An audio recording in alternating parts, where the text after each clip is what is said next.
Good evening, everyone. Welcome to the official YouTube channel of Officer Study 24/7. So first of all, let me know how are you all, and also let me know is audio, video both are okay. Are we good to go?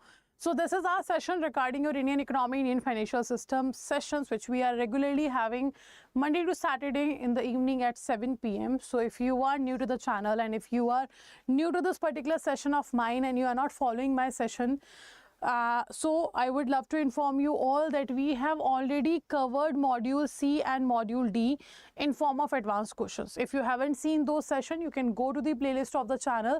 You will find all the session recording available there. Okay, and I would say do make sure you watch those sessions because it is very important. Advanced questions have been discussed and they will be helping you to practice better for your paper of June 2024. Why I am saying June? Because your exam date have been updated. Now your first paper will start from 8th of June and the last paper will be on 22nd of June.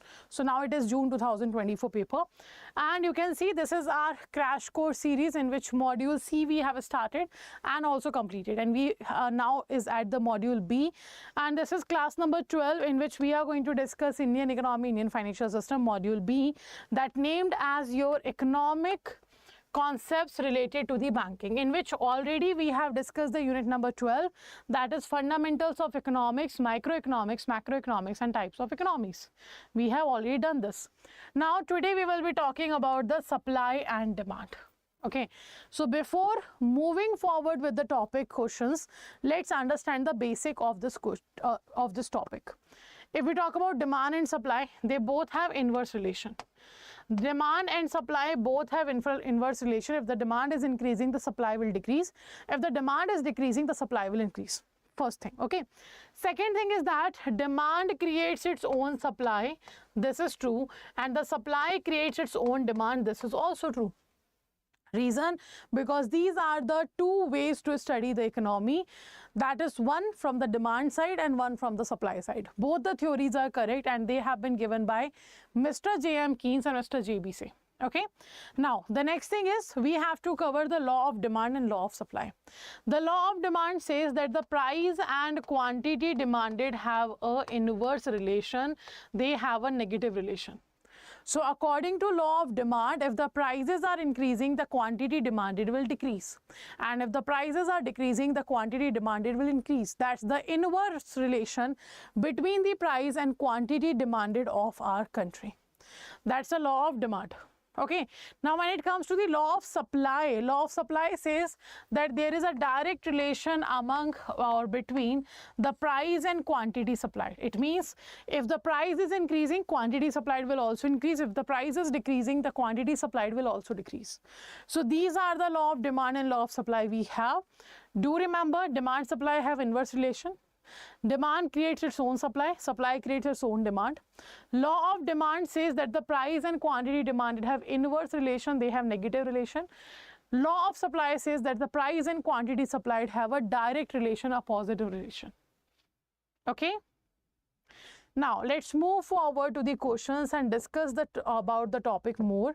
So first question is talking about understood.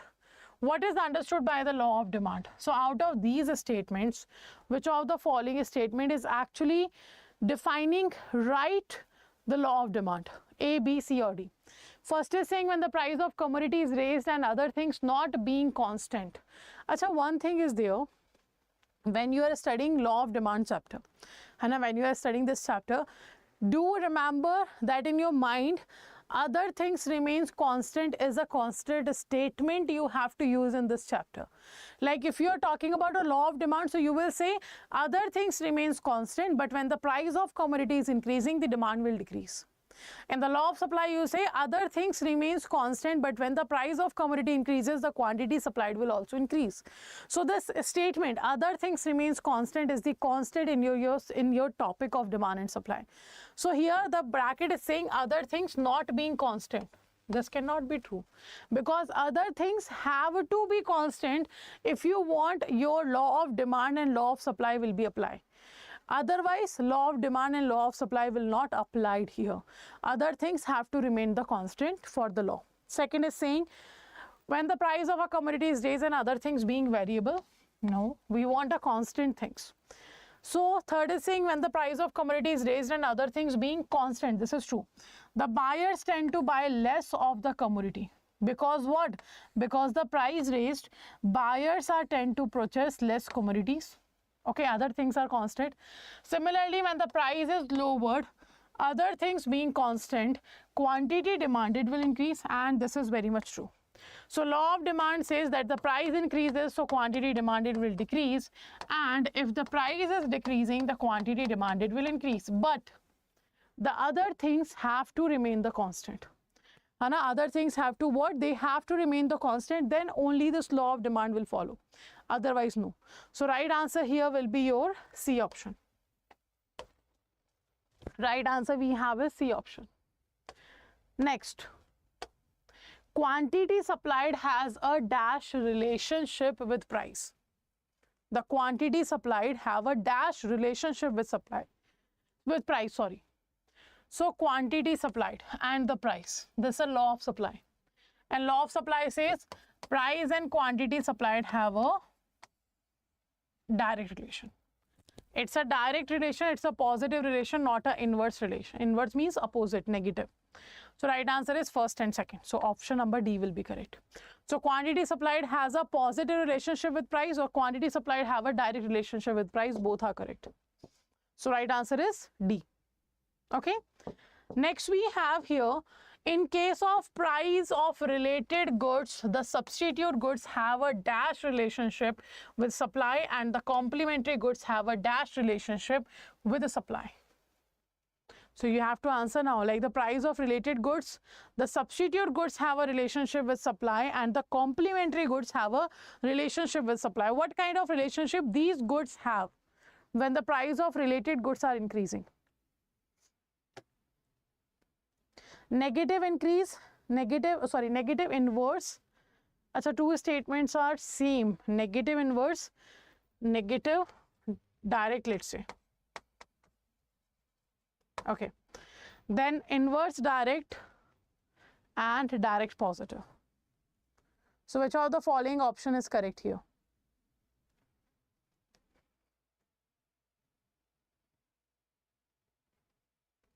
What relationship would be there with the substitute goods and with the complementary goods?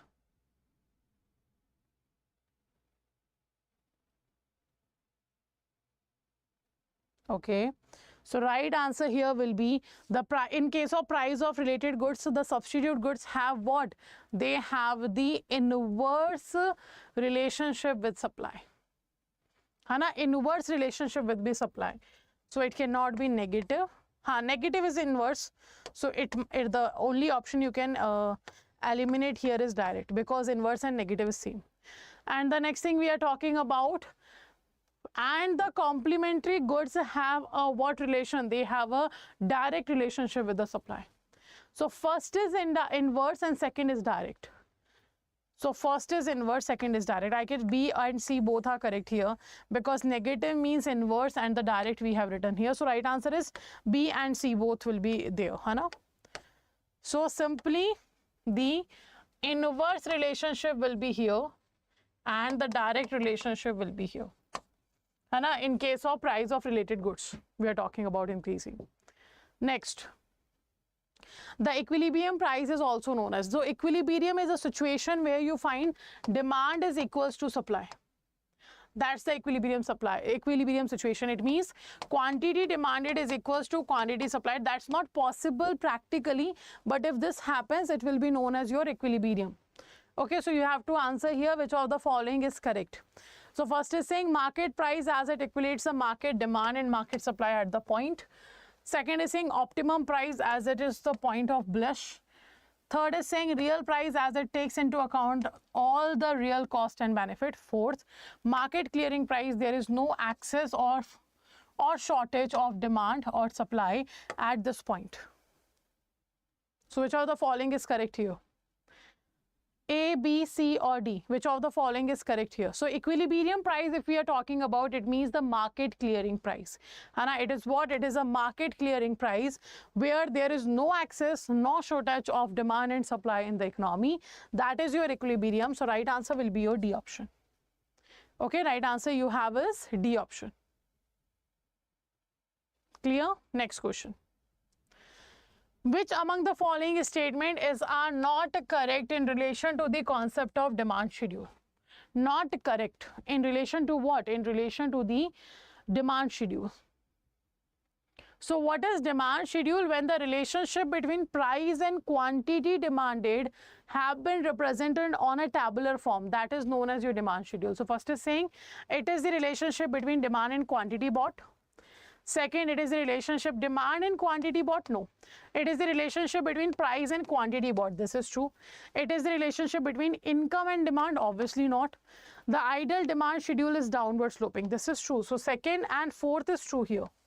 The right answer will be D. Acha, not correct they are asking. Second and fourth is correct statement. Not correct is first and third. So A option will be correct. Okay, your A option will be correct here, that the first and third are not the correct statement.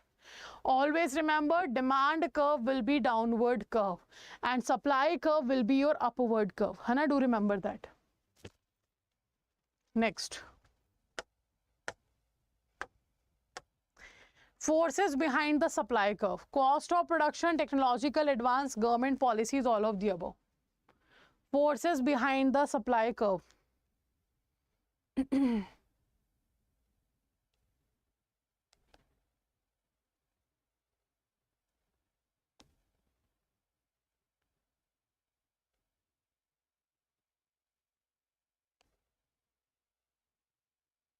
Okay. So right answer here will be forces behind the supply curve is all of the above. They are the forces behind your supply curve, and always remember supply curve have a upward slope. Hai na? So this is the downward slope. This is downward slope. This is a demand curve. Okay. And upward slope is like this. This is your supply curve. Do remember this. Okay, upward and downward slope. D. Next. Shift in supply means, if there is a shift in supply, it means what? When the changes in factor other than the goods own price affect the quantity supplied. Second is saying when the changes in the goods own price affect the quantity supplied. Third, both A and B, and fourth, none of the above.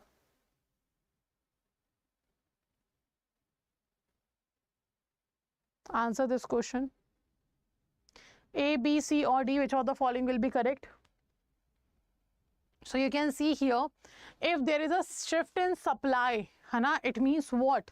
It means apart from your goods own price and quantity supplied changes, the other factor have been changed. So we have said now, other factors remains constant, but when the price of commodity is increasing, the quantity supplied will increase. That's the law of supply. And here we are talking about that the changes are happening in the other factors. When the changes in factors other than the goods own price and quantity supplied is happening, it will create the shift in the supply curve. So right answer is your A option. Right answer will be your A option. Okay, next question. Next we have here forces behind the demand curve. What are the forces that we face behind the demand curve? So demand curve is a negative or I can say the downward slope. First is expectation about future economic condition, average income, cost of production, both. So what are the forces behind the demand curve we have? And the cost of production, we have just seen that this is a supply curve force, so it cannot be true. So right answer is both A and B. Right answer is your what? Both A and B. D. Okay. Next question, what is supply schedule? What is supply schedule? So relationship between demand and quantity bought, relationship between price and quantity bought, relationship income and demand, relationship between price and quantity supplied. So because it's a supply schedule, it means it will be talk about price and quantity supplied now. So first, second, third is wrong, but the fourth is correct. Relationship between price and quantity supplied will be defined on a table, then it will be known as your supply schedule. So right answer is your D option.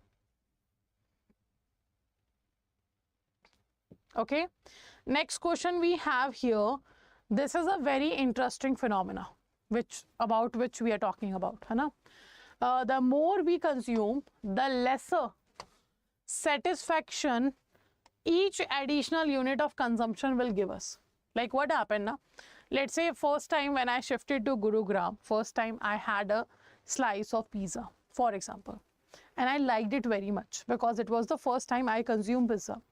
So what happened when I have consumed it for second time, for third time, for fourth time, for 20th time?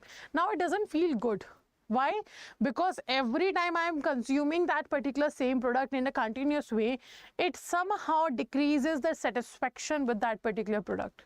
And that's what we're talking about here. The more we consume, the lesser satisfaction each additional unit of consumption will give us.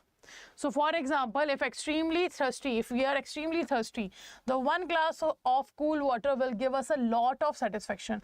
The second glass too is welcome, but will give lesser satisfaction, and satisfaction keep decreasing with every additional unit of consumption of your water. Obviously, Hana, this happened. So this particular paragraph defines which of the following law. Is it talking about a law of demand? Is it talking about a law of supply? Is it talking about a law of diminishing total utility? Is it talking about a law of diminishing marginal utility? A, B or C? A, B, C or D? Which of the following is correct? And actually it is not law of demand, not supply, not total utility, but the marginal utility. It is what? It is the law of diminishing your marginal utility. So right answer is your D.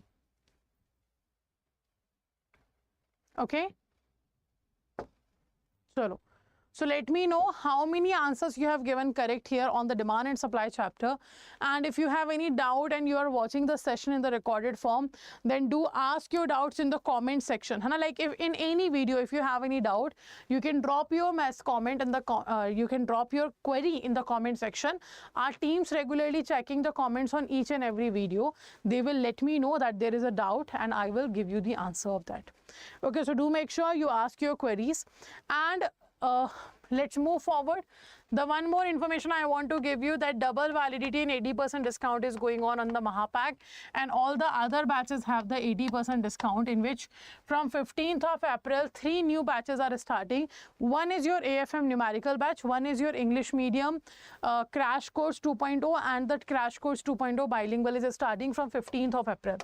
Okay, how to enroll in any of these batches? First, you have to download the Adda 24/7 application. After downloading application, just go to the home page, select the exam category from all courses, that is JAIIB, CIB. Go to the JAIIB May 2024. You will find all the live classes, all the test series, all the video courses are there. Okay, and next we have ebooks and we have hard copy books also. If you want to enroll in the test series, or if you want to get a books, whether it is a ebook or whether it's a hard copy book like this, these books will be delivered to your doorstep. Okay, you can use a code Y496S. It will give you more than 15% discount here. Okay, and if you want to enroll in the live batches, you can see this is the live batch. This is your Mahapack with the double validity. You have, okay, Mahapack with double validity is available, crash course 2.0 English, crash course 2.0 bilingual, and AFM numerical batch. These batches are starting from 15th of April, and all these batches are available in the Mahapack. Once you enroll in the Mahapack, you will get all the comprehensive batches, all the crash course batches, all the numerical batches, all the power pack revision batches. Everything will be available in a single product, and with the double validity as well, and the 80% discount. So you can see 600 hours online classes. Every batch classes are available for all of you. A lot of batches are available. You can follow any one of them. Then test series are available. Topic wise full length mock tests are available. You can see ebooks are available. Then you can also find here the videos are available of what? The mini marathon, the Maha marathon videos are also available of all the subject of yours. Okay. Then when you scroll down, you will find the benefit written here that this is the additional. This is not available in any other batch. Mini and Maha marathon. And the validity you can decide from here. The 3 months, 6 plus 6 months, or 12 months. So right now 6 plus 6 months is the double validity. That's the right way, right validity to enroll in. Then use the code Y496 and apply. Once you apply, you will find here 79% discount, but additional 1% discount will be giving to you if you use the coins. So 80% discount, 1 year validity, code will be Y496 you can use, and the amount you have to pay will be around 5,900 something. So this is the offer available for limited period of time. Enroll soon by using the code Y496. Apart from that, if you want to enroll, if you want to regularly join our YT sessions, then do subscribe the channel Officer Study 24/7 and press the bell icon so that all the upcoming sessions notification will be given to you.